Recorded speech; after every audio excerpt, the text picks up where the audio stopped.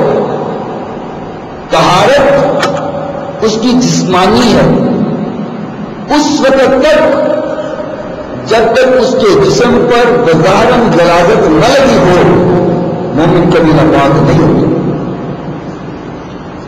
اور اس کی دلیل سیدنا ابو ہریرہ رضی اللہ عنہ، جس کے دل میں صحابہ کی محبت ہے، وہ ضرور بولے رضی اللہ تعالی عنہ۔ امام بخاری رحمۃ اللہ علیہ نے صحیح بخاری پہلی جلد اور باب الغسل کے اندر اس حدیث کو نقل فرمایا۔ سیدنا ابو ہریرہ رضی اللہ تعالی عنہ رستے سے آ رہے ہیں،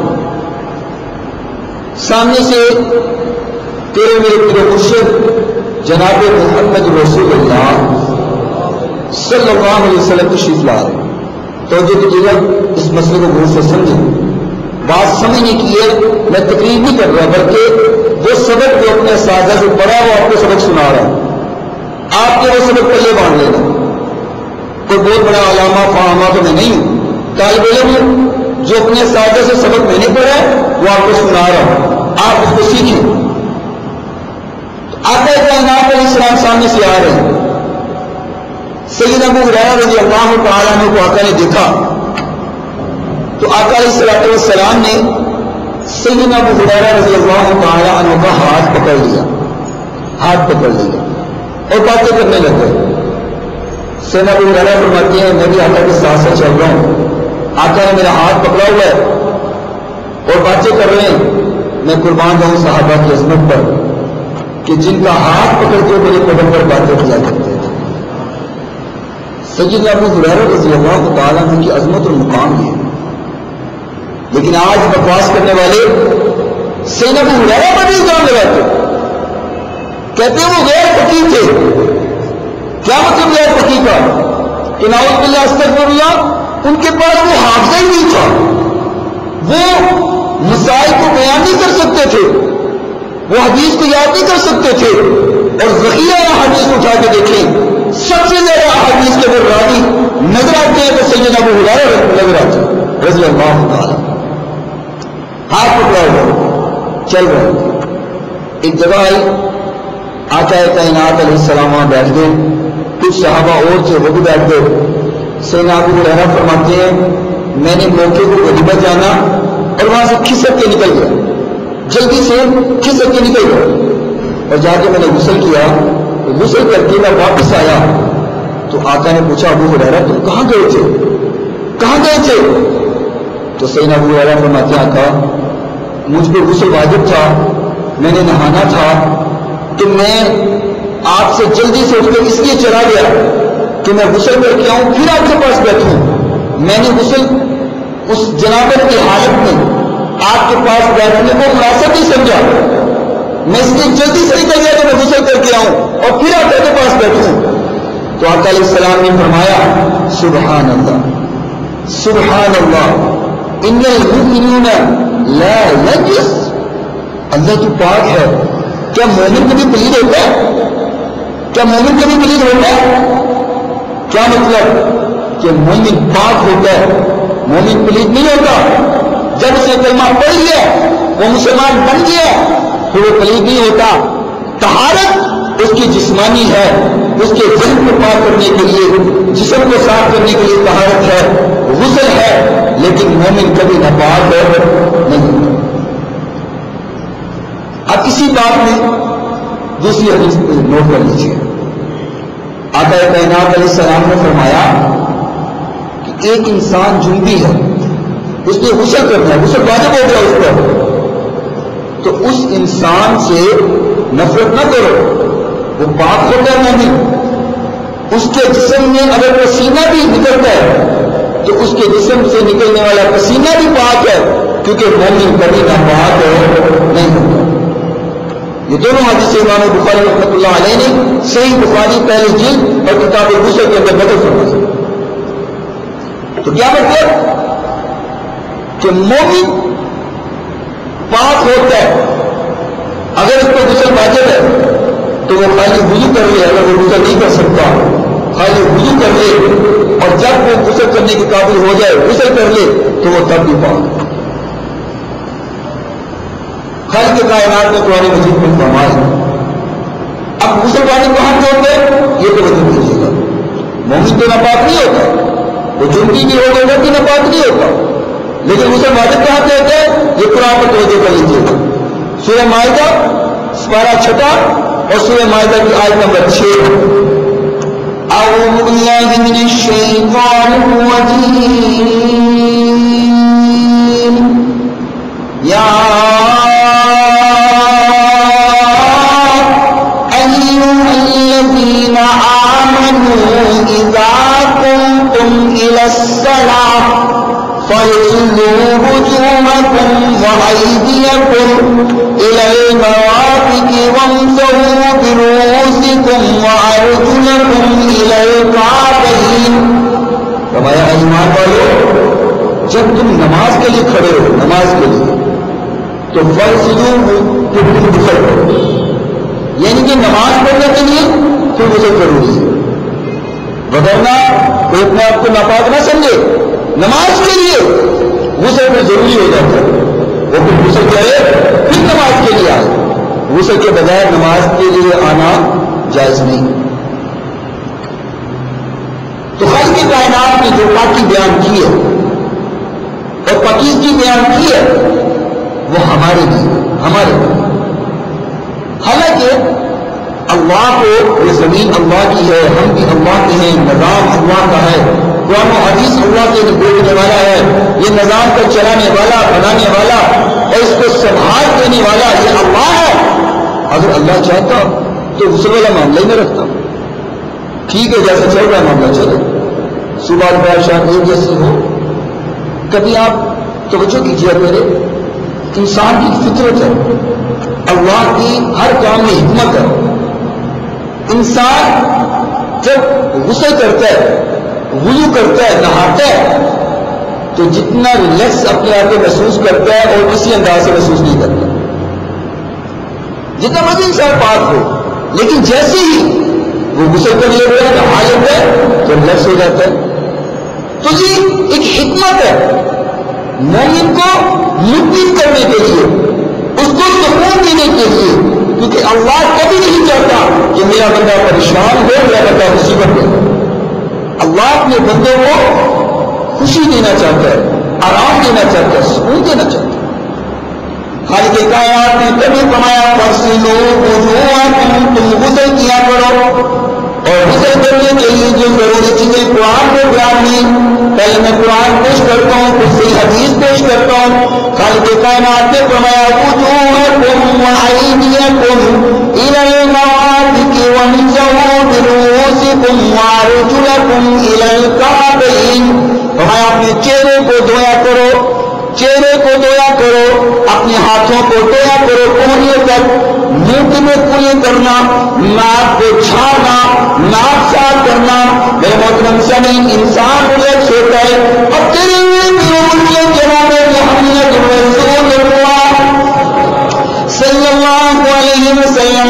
میرے محترم ایک مسئلہ اور بیان کر دوں، بعض لوگ کہتے ہیں، میں آپ کو بعض بات کہتا ہوں کہ کہو سبحان اللہ، کہو صلی اللہ علیہ وسلم، تو کچھ نے فتویٰ لگایا ہے کہ غلط کر رہے ہیں آپ کیوں کہتے ہیں کہ بار بار کہو سبحان اللہ، کہو الحمدللہ، کہو صلی اللہ علیہ وسلم۔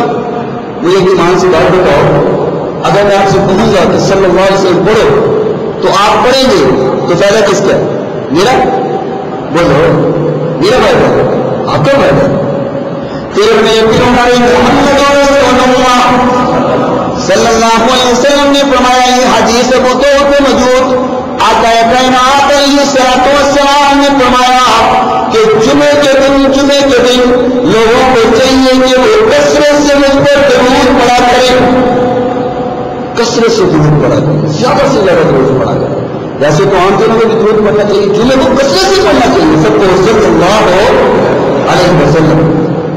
سیدہ میمونہ رضی اللہ تعالی عنہا اس حدیث کی راویہ، یہ حدیث امام بخاری رحمۃ اللہ علیہ صحیح بخاری کتاب العزت کے اندر باب 189 حدیث نمبر 269 میں اس حدیث کو نقل فرمایا۔ اما جان میمونہ رضی اللہ تعالی عنہا فرماتی ہیں کہ میں آقا علیہ السلام کا غسل آپ کے سامنے پیش کرتی ہوں۔ آقا غسل کیا کرتے تھے، وضوء الجنابۃ وفاق یمینہ علی یسارہ مرتين او ثلاثا۔ جب آقا نے غسل کرنا ہوتا، آقا غسل کرنے سے پہلے آخر میں جو بیان ہوا وہ یہی ہے کہ آقا کو کپڑا دیا گیا لیکن آپ نے استعمال نہیں کیا۔ سیدہ عائشہ رضی اللہ تعالی عنہا فرماتی کہ آقا جب غسل کر کے آتے تھے تو اپنے ہاتھوں سے پانی چاڑ رہے ہوتے تھے، جیسے بندہ یوں پانی چاڑتا ہے، یوں اپنے چہرے کا پانی، بازو کا پانی، تو ماں فرماتی ہیں آقا یوں پانی چاڑ رہے ہوتے تھے، مطلب کہ غسل کرنے کے بعد آقا نے کپڑا استعمال نہیں کیا بلکہ پانی کو ویسے ہی جھاڑا ہے، ویسے پانی کو صاف کیا، کپڑا استعمال نہیں کیا۔ سیدہ میمونہ سے بھی روایت موجود ہے، سیدہ عائشہ سے بھی روایت موجود ہے، اور صحیح بخاری کی کتاب دوسری روایت کے دونوں موجود ہے کہ آقا نے نہانے کے بعد توڑیا یا کپڑا استعمال نہیں کیا۔ اب میں تھوڑی سی فضیلت کی طرف کو لے کر چلتا ہوں، پھر بعد میں آپ کو صحیح جو مصنوع طریقہ تمام احادیث کا مجموعہ جو طریقہ ہے غسل کا وہ آپ کے سامنے پیش کرتا ہوں۔ جناب محمد محبت سے بولو صلی اللہ علیہ وسلم۔ اس حدیث کے راوی سیدنا ابو ہریرہ رضی اللہ تعالیٰ عنہ، یہ حدیث صحیح بخاری میں موجود حدیث 270 نمبر۔ سیدنا ابو ہریرہ رضی اللہ تعالیٰ عنہ فرماتے ہیں کہ آج تکبیر ہو چکی تھی، لوگ لگے بنا چکے تھے، صحابہ سب میں کھڑے ہو گئے تھے، تکبیر ہو گئی، آقا علیہ السلام اپنے حجرے سے باہر آئے۔ صحیح حدیث ہے بخاری شریف کی، توجہ کرنا اس بات پر، میں جس نقطے کی طرف آپ کو لے کے جانے لگا ہوں۔ سیدنا ابو ہریرہ فرماتے ہیں سبیں بن چکی تھی، تکبیر ہو گئی، یہاں پہ مولوی صاحب دونوں لیٹ ہو جائے تو کون برپا ہو جاتی ہے؟ مولوی صاحب کسی کتنے سکتے رہیں گے نماز کا بیٹھ کیوں؟ آپ آخری رکھے تو نماز سے پوچھو انہیں نہیں پتا ہونا کہ مولوی صاحب دونوں لیٹ ہو جائیں تو بھاجی بھی بن سکتی ہے. کیا سے بات کر اپنا ہی دیکھنا خود ہے نماز کسی کی نماز پڑھنے آنا ہے. جس میں سے جلدی آ جائے جلدی میں مولوی صاحب ایک منٹ لیٹ ہو گئے تو بس اتنا سارا جس میں مولوی صاحب کو نکال دو. سمجھو یہاں پہ بات سیدنا ابو ہریرہ فرماتے ہیں تکبیر ہو گئی تھی آقا پھر حجرے سے باہر آئے. آقا علیہ السلام مسئلے پہ کھڑے ہو گئے. صحابہ کی سبیں پڑی ہوئی ہیں سبیں بن گئی ہیں نماز پڑھنے کے لیے تیار ہیں. آقا علیہ السلام صحابہ سے فرماتے ہیں او میرے صحابہ تھوڑی دیر یہاں پہ ٹھہرنا میں ابھی آتا ہوں. آقا کو یاد آیا کیا کہنے غسل کرنے آپ نہانے والے تھے. تکبیر ہو گئی صحابہ کھڑے ہیں صفوں میں نماز کا انتظار ہو رہا ہے تو آقا جو کچھ دیر ٹھہر میں ابھی آتا ہوں. آقا علیہ السلام جلدی سے وہاں پہ چل گئے تو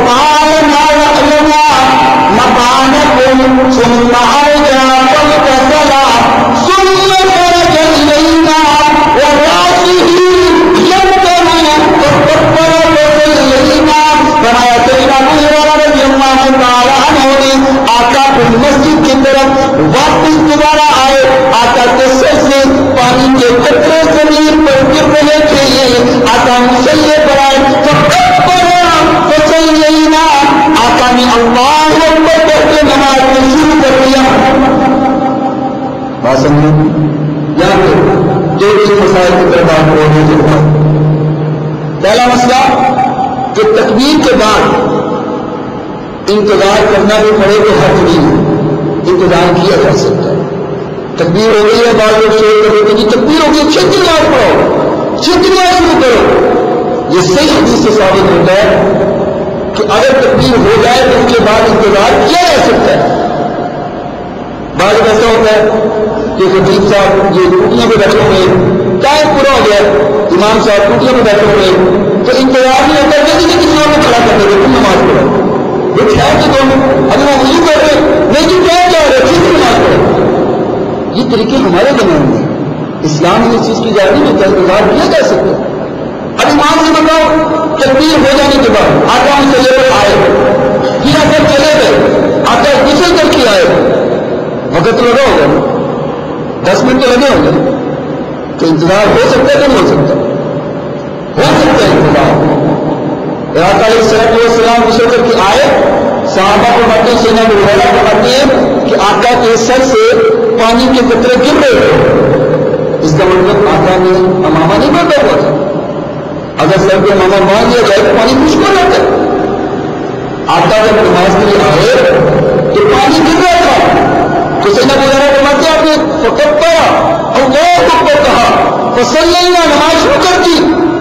تو اس کا مطلب ہے کہ ننگے سر میں جماعت کروائی جا سکتی ہے کروائی جا سکتی ہے. یہ مطلب نہیں ہمیشہ کروائی جا سکتی ہے. اور میں یہاں پہ بات کیا کرتا ہوں یہ ایک حدیث ملتی ہے جہاں سے ثابت ہوتا ہے اور جہاں سے اصل ہوتا ہے کہ بغیر ٹوپی کے رومال کے ننگے سے نماز پڑھائی جا سکتی ہے. ہم نے ساری زندگی کے لیے چھوڑ دی. دوسری حدیث کو تو دیکھتے نہیں کبھی بازار ننگے سر نہیں گئے تھے ننگے سر کبھی بازار نہیں گئے تھے ہمیشہ سر میں امامہ ہوتا تھا. ایک حدیث ملتی ہے جس میں یہ ثابت ہو رہا ہے کہ کپڑا نہ ہو ننگے سر نماز پڑھائی جا سکتی ہے. اللہ کا کرے ہم نے ہمیشہ کے لیے چھوڑ نہیں.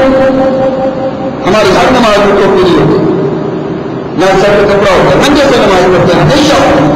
تو بھائی یہ جائز ضرور ہے لیکن اس کو ہمیشہ تو نہ بناؤ. اللہ کے نبی نے ایک ہی زندگی میں ایک ہی نماز پڑھائی ہے وہ بھی عقد ہے واضح نہیں ہے عقد کیا گیا ہے. ہم نے ہمیشہ کے لیے سب ننگا رکھ دیا. مسائل کو سمجھا کرو مسائل کو بتانا نہ کرو. ٹھیک ہے نماز پڑھی جا سکتی ہے لیکن اس کا یہ مطلب نہیں ہے کہ ہمیشہ ننگے سر پڑھو. زندگی میں ایک حدیث ملتی ہے اس کو دیکھیں میں چھوڑ دیا اور باقی کی حدیث ہم دیکھتے نہیں ہیں کیا تو سب نبی سلمان نہیں کرتے. اللہ ہمیں عمل کی توفیق عطا فرمائے. تو یہ مسئلہ یہاں سے ثابت ہوتا ہے کہ نماز پڑھائی جا سکتی ہے. اور تیسرا مسئلہ صحیح حدیث میں یہ امام یہ فرما رہے کہ فقط پڑا آقا نے کہا اللہ اکبر، اس سے پہلے نیت کے کوئی کاج بھی نہیں. کیا کیا نے کہا ہوگا اتنی نماز اتنی رکعت نماز بس فلاں فلاں فلاں فلاں، یہ بھی پاس نہیں آئے. پانی کے قطرے گر رہی ہیں تو کہا اللہ اکبر، آقا نے اللہ اکبر کہہ کے نماز کو شروع کر دیا. اللہ ہمیں بھی اس پر عمل کرنے کی توفیق عطا فرمائے. میرے محترم سامعین، دوسری بات، انسان جب غسل کر رہا ہو، انسان نہا رہا ہو تو صحیح حدیث امام بخاری رحمۃ اللہ علیہ، صحیح بخاری کتاب الغسل حدیث 273. اگر بعد میں بھی کوئی میرا بھائی حدیث کے نمبر نوٹ کرنا چاہے تو کر سکتے ہیں. صحیح حدیث دیکھتے ہوئے 273 نمبر حدیث امام بخاری نے صحیح بخاری پہلی جلد کتاب الغسل میں نقل کروائی. امام بخاری رحمۃ اللہ علیہ نوٹ کرتے ہیں کہ آقا علیہ السلام نے فرمایا انسان بنا کپڑے کے غسل کر سکتا ہے، بنا کپڑے کے نہا سکتا ہے، لیکن اگر سطر کو ڈھانپ کر نہائے تو زیادہ افضل ہے. بات سمجھے؟ یہ انسان ننگا نہا سکتا ہے، پردے کے اندر ننگا نہا سکتا ہے، کپڑوں کے بغیر نہا سکتا ہے، لیکن اگر اپنی سطر کو ڈھانپ کر نہائے تو وہ زیادہ افضل. سوال کرنے والے نے سوال کیا جب چار دیواری کے اندر موجود ہے تو اپنی سطر کو ڈھانپنے کا کیا مقصد ہے؟ لوگوں سے تو چھپا ہی ہوا ہے نا، لوگوں سے تو دیکھ رہے ہیں تو پھر سطر ڈھانپنا افضل کیوں ہے جب وہ ہے چار دیواری کے اندر؟ تو آقا فرماتے ہیں لوگوں سے زیادہ اللہ حق رکھتا ہے لیکن اللہ سے شرک دیا. لوگوں سے شرک کرنا یہ کم ہے، اللہ زیادہ حق رکھتا ہے کہ اللہ سے تم شرک کرو. تو اس لیے بند کمرے میں بھی چار دیواری کے اندر بھی اگر بندہ غسل کرے نہائے تو افضل یہ ہے کہ وہ اپنی سطر کو ڈھانپ لے، ناف سے لے کر گھٹنوں تک، مرد کا ناف سے لے کر گھٹنوں تک ڈھانپ لے، یہ زیادہ افضل ہے.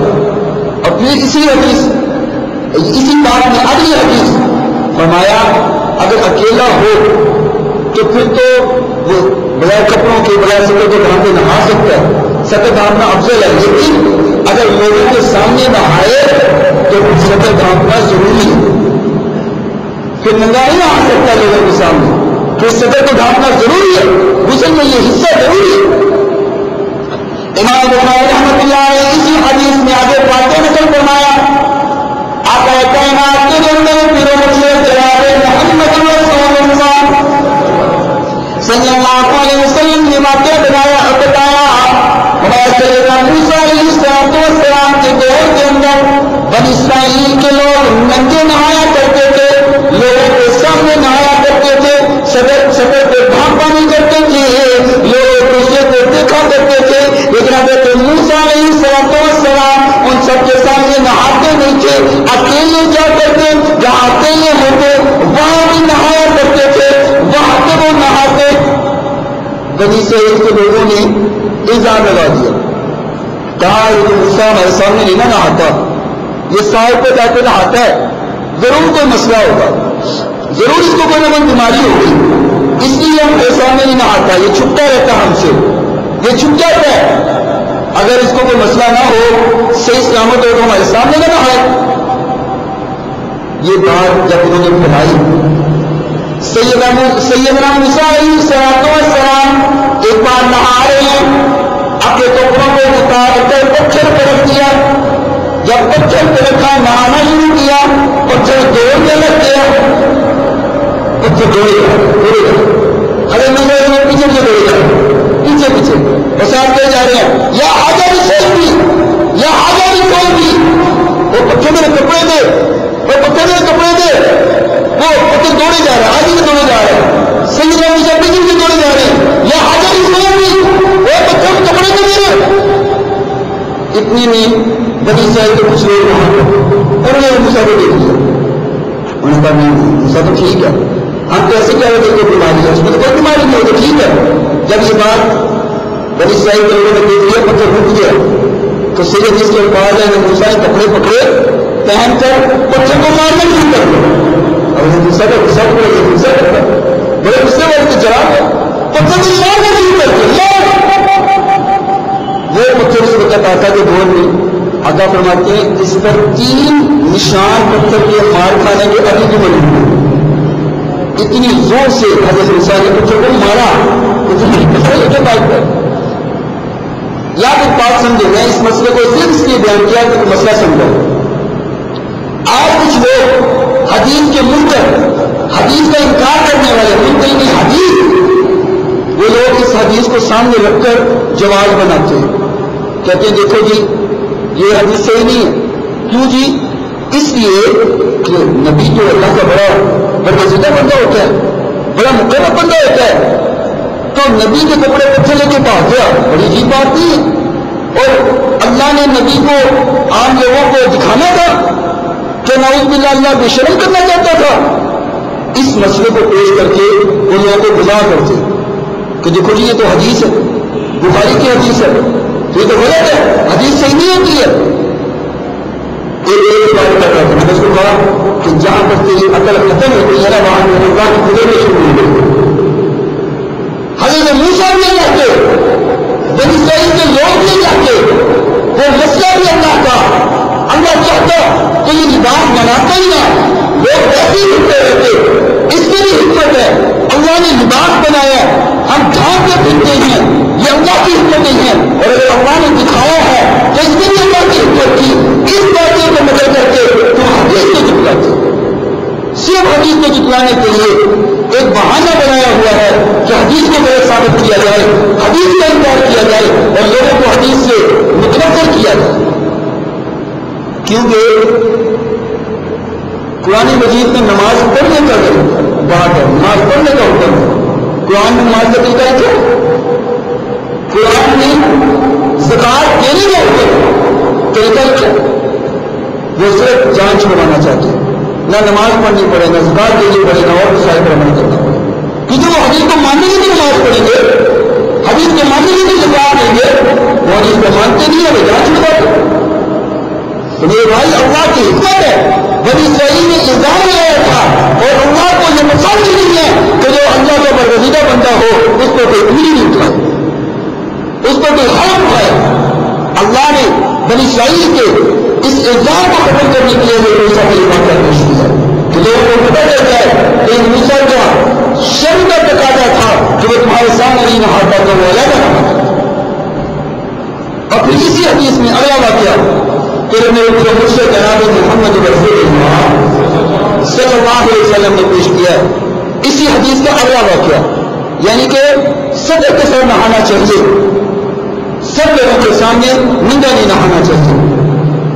پھر میرے پورے مرشد علیہ السلام باتوں نے فرمایا حضرت ایوب علیہ السلام کا, جب حضرت ایوب علیہ السلام کی تکلیف کو اللہ نے دور کر دیا, پریشانیوں کو دور کر دیا, بیماری کو دور کر دیا, اللہ کریم نے فرمایا ایوب اس پانی کے اندر نہاؤ, اس پانی کے اندر نہانے سے تمہاری تدارن بیماریاں دور ہو جائے گی, اس پانی کو پینے سے تمہاری بیماریاں دور ہو جائے گی.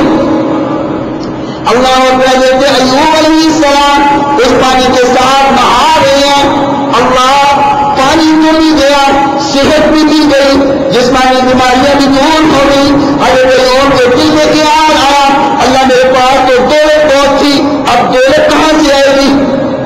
اب وہ سوچ رہے تھے اللہ نے آسمان سے سونے کی ٹکڑیوں میں بارش کر دی. اللہ دینا چاہے تو یوں بھی دینے پر قادر ہے. آسمان سے سونے کی ٹکڑیوں میں بارش ہونا شروع ہو گئی. حضرت ایوب علیہ السلام نے نہانا ان کو بھول گیا تو جلدی سے سونے کی ٹکڑی اکٹھی کرنے لگ گئے, جلدی سے ٹکڑی اکٹھی کرنے لگ گئے, اور جو کپڑے خود پہننے تھے ان میں ٹکڑیاں ڈالنے لگ گئے, کٹھی کر کے اس میں ڈالنے لگ گئے. اللہ نے فرمایا ایوب کیا میرے میں حق پر اخبار نہیں ہے, تمہیں بات میں کروں گا. فرمایا اللہ تیری رحمت پر اعتبار ہے لیکن لالچ میں سے نہیں ہے، تیری رحمت کا بڑا لالچ ہے، تیری رحمت چاہیے۔ تو بہت بات اس کر رہا تھا کہ آقا علیہ السلام نے فرمایا کہ انسان اگر اکیلا نہائے تو بغیر کپڑوں کے نہا سکتا ہے، لیکن کیونکہ میں سطح ڈھانپ کر نہائے تو وہ زیادہ افضل ہے، لیکن لوگوں کے سامنے اگر وہ نہاتا ہے تو اس کے لیے اپنی سطح کو ڈھانپنا ضروری ہے۔ اب آؤ تھوڑا سا وقت رہ گیا ہے، میں آپ کے سامنے وہ طریقہ پیش کر دوں جو پورا پاک صحیح بخاری کا اور پورا پاک صحیح مسلم کا، بخاری اور مسلم کے دونوں باب کو پڑھ کے جو غسل کا طریقہ آقا علیہ السلام کو ملتا ہے وہ میں آپ کے سامنے پیش کرتا ہوں۔ سب سے پہلے انسان اپنے جسم پر جو مناظر لگے ہیں ان کو صاف کرے، وہ جہاں بھی لگے ہیں اس کو اچھی طرح دھوئے، لیکن یاد رکھو امام بخاری کی جو روایت باب الوضو میں نقل فرمائی ہے، آقا علیہ السلام نے فرمایا کوئی انسان اپنی شرمگاہ کو دایاں ہاتھ نہ لگائے، دایاں ہاتھ نہ لگائے، غرائز کو دھوتے ہوئے اپنا بایاں ہاتھ استعمال کرے، دایاں ہاتھ استعمال نہ کرے، دایاں ہاتھ سے پانی ڈالے اور بائیں ہاتھ کے ساتھ اپنی غرائز کو صاف کرے، جسم کو صاف کر لے، جب اس کو یہ تسلی ہو جائے کہ میرا جسم اب صاف ہو گیا، کہیں غرائز نہیں رہی، تو پھر جو سنت کو پورا کرے وہ زمین پر رگڑے اپنے ہاتھوں کو 3 بار یا 2 بار، صرف سے 2 بار یا 3 بار، یہ 2 طریقے اس کو رگڑے۔ آج کل ہمارے فرش پکے ہوتے ہیں، چپس ہے یا پکا فرش ہے، کچا فرش نہیں ہے، کبھی مٹی کا فرش ہوتا ہے، بندہ رگڑ لیتا ہے۔ اس کے لیے بعد دیکھنے کا ہے کہ بعض دیواریں ہوتی ہیں جس پہ سیمنٹ لگا ہے، پلسٹر ہوتی ہیں، مٹی کی دیواریں، تو وہ سنت کو پورا کرنے کے لیے اپنے ہاتھوں کو دیوار میں رگڑ دو۔ اب اتنا بھی نہیں رگڑنا کہ ہاتھوں کو ضرور کر دو، ہلکا سا رگڑو تاکہ سنت کو پورا کر دو۔ صابن سے اپنے ہاتھ دھو، اصل مقصد ہے کہ غلاظت کو دھوتے ہوئے اگر ہاتھ کو لگ دیا جائے تو وہ صاف ہو جائے، صابن سے اچھی طرح ہاتھ دھو، تو منہ بھر کے کلی کرو، 3 بار کلی منہ بھر کے، پھر ناک میں پانی ڈالو جس طرح نماز کے لیے وضو کرتے ہیں، ناک میں پانی ڈالو، لیکن یہ خیال ہے کہ پانی ڈالتے ہوئے ناک میں پانی یہاں تک پہنچ جائے، یہاں تک پہنچ جائے، لیکن اس سے پہلے وہ نہیں پہنچا ورنہ مسئلہ اور ہو جائے گا، نماز میں نہیں پہنچ جائے گا، یہاں تک آپ کو پانی پہنچے، شاید محسوس ہوتا ہے جب پانی پہنچ جائے، پھر یہ چھوٹی انگلی کے ساتھ ناک کو صاف کرے اچھی طرح سے، پھر اس کو جھاڑے، ناک کو جھاڑنا بھی سنت ہے، مجھے جو ہم نے آپ کے سامنے بیان کیا تھا، ناک اس طرح جھاڑے، پھر اپنے منہ کو دھوئے، یہ سارا چہرہ جو سامنے نظر آ رہا ہے یہ ٹکی جو چہرے کی ہے یہ دھوئے، اور اس کے بعد اپنی داڑھی کا خیال کرے، جس کی ہے اللہ سب کو رکھنے کو توفیق دے، اب جس کی نہیں ہے وہ کہاں خیال کرے گا، یہ سنت سے تو معلوم ہو جائے گا، تو داڑھی کا خیال کرے اچھے سے 3 بار خیال کرے، پھر بازو دے، پہلے دایاں بازو پھر بایاں بازو، اور اس کے بعد ہم نماز کے جب وضو کرتے ہیں ہم سر پر مسا کرتے ہیں، غسل کے وضو میں مسا نہیں کرنا، بلکہ یہ پانی لو 3 بار سر پہ ڈالو، 3 بار پانی سر پہ ڈال کر اچھی طرح خلال کرو، جیسے ہم سر پہ تیل لگا کر خلال کرتے ہیں ویسے اچھی طرح خلال کرو، خلال، اور پھر اپنی کان کا مسا کرتے پہلے دائیں سر پہ پانی ڈالنا پھر بائیں سر پہ پانی ڈالنا، یہ سیدہ سلمہ رضی اللہ تعالیٰ عنہ، سیدہ میمونہ رضی اللہ تعالیٰ عنہ، سیدہ عائشہ رضی اللہ تعالیٰ عنہ، تینوں امہات المؤمنین سے صحیح بخاری میں یہ روایات نہیں کی، باب غسل کے میں یہ روایات موجود ہیں، تینوں امہات المؤمنین سے یہ روایت ہے کہ آقا پہلے دائیں سر پہ پانی ڈالتے پھر بائیں سر پہ پانی ڈالتے، اور اس کے بعد نہا لے انسان سارا جیسے ہم عام نہاتے ہیں، اور اس کے بعد اس جگہ سے جہاں پہ غسل کیا ہے وہاں سے تھوڑا سا کھسک کر سائڈ پر ہو کر پھر پہلے دایاں پاؤں دے پھر بایاں پاؤں دے، پاؤں پہلے نہیں دھونے، نہانے کے بعد پھر دایاں پاؤں دے پھر بایاں پاؤں دے، اور اس کے بعد غسل مکمل ہو جاتا ہے۔ اور اس دوران یہ حدیث میں پہلے نظر فرمائی تھی، اب میں دوبارہ پھر آپ کے سامنے پیش کرتا ہوں کہ اگر اس دوران نہاتے ہوئے انسان کا ہاتھ شرمگاہ میں لگے آگے یا پیچھے تو غسل اس کا ہو گیا، لیکن وہ اس کے ساتھ نماز نہیں پڑھ سکتا، نماز کے ادائیگی نہیں کر سکتا، لیکن غسل اس کا مکمل ہو گیا، وہ بعد میں پھر وضو کرے، لیکن اگر نہاتے ہوئے اس کا ہاتھ نہیں لگا، شرمگاہ کو آگے یا پیچھے ہاتھ نہیں لگا تو وہ اسی وضو کے ساتھ نماز بھی پڑھ سکتا، لیکن اس بات یاد رکھیں خالی نہانا یہ غسل نہیں ہوتا، خالی نہا لینا، ہمارے لوگ بعض جمعے والے دن سال خالی نہا کر آ جاتے ہیں یا جمعہ پڑھنے کے لیے نماز پڑھنے کے لیے صرف نہا کر آ جاتے ہیں، ہو گیا وضو کرنا پڑے گا،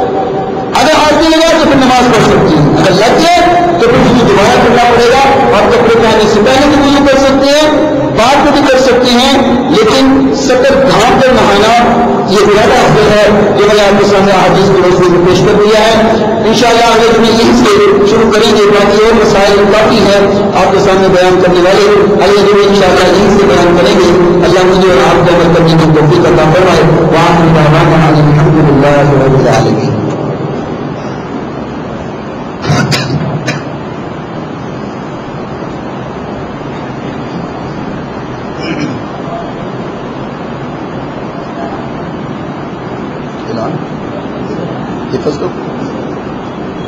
جیسے کہ پچھلے دنوں میں اعلان کیا تھا کہ حفظ کی کلاس کا آغاز کر دیا گیا. ماشاءاللہ بچے حفظ کرنے کے لیے آ چکے ہیں کچھ، اور بھی جتنے بھائی ہیں وہ کوشش کریں اپنے بچوں کو حفظ کے لیے داخل کروائیں تاکہ وہ قرآن کو حفظ کریں، سمجھیں، پڑھیں. آپ کے لیے بھی ذریعہ نجات بنے، بچوں کی بھی عادت بن جائے. تو اپنے بچوں کو یہاں پہ داخل کروائیں. حفظ کی کلاس میں حفظ کی کلاس یہاں پہ جاری ہے. کل اقبال صاحب سے رابطہ کریں آپ، اور جمعے کے بعد رابطہ کریں جو اپنے بچوں کو داخل کروانا چاہتے ہیں اور اپنے بچوں کو قرآن کی تعلیم دیں. اللہ قبول فرمائے. سونے کے تاج پہننا چاہتے ہیں سارے بھائی؟ کون کون پہننا چاہتا ہے؟ ہاتھ کھڑا کرے. کیا مطلب جب سونے کا تاج پہننا تو وہ بچوں کو حفظ کرائیں گے تو انشاءاللہ سونے کا تاج ملے گا. اور وہ سونے کا تاج یہ دنیا کے سونا نہیں ہے، یہ 8 گرام اور 18 گرام ہے، یہ سونا نہیں ہے. وہ تاج ایسا ہے کہ سید جس میں آتا ہے کہ سورج کی روشنی کم ہے، اس تاج کی روشنی زیادہ ہے. کیا تو اللہ تعالیٰ ہم سب کو عطا فرمائے. تو اپنے بچوں کی حفظ کرائیں گے تو یہ تاج ملے گا. اگر نہ کوئی نہیں تو اللہ ہمیں توفیق دے کہ ہم اپنے بچوں کو قرآن کی تعلیم دیں. الحمدللہ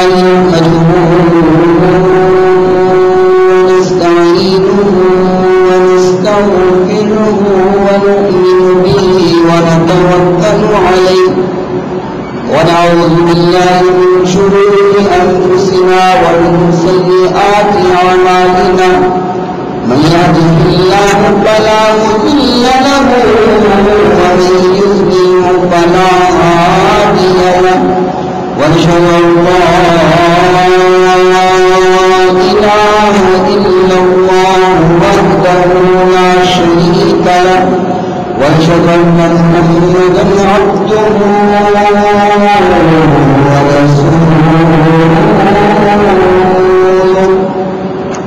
أما بعد فإن خير الحديث كتاب الله وخير الهدي هدي محمد صلى الله عليه وسلم وشر الأمور محدثاتها وكل محدثة بدعة وكل بدعة ضلالة وكل ضلالة في النار. أعوذ بالله السميع العليم من الشيطان الرجيم. بسم الله الرحمن الرحيم. وقال ربكم ادعوني استجب لكم إن الذين يستكبرون عن عبادتي سيدخلون جهنم داخرين. اللهم صل على محمد وعلى آل محمد كما صليت على إبراهيم وعلى آل إبراهيم إنك حميد مجيد. اللهم بارك على محمد وعلى آل محمد كما باركت على إبراهيم وعلى آل إبراهيم إنك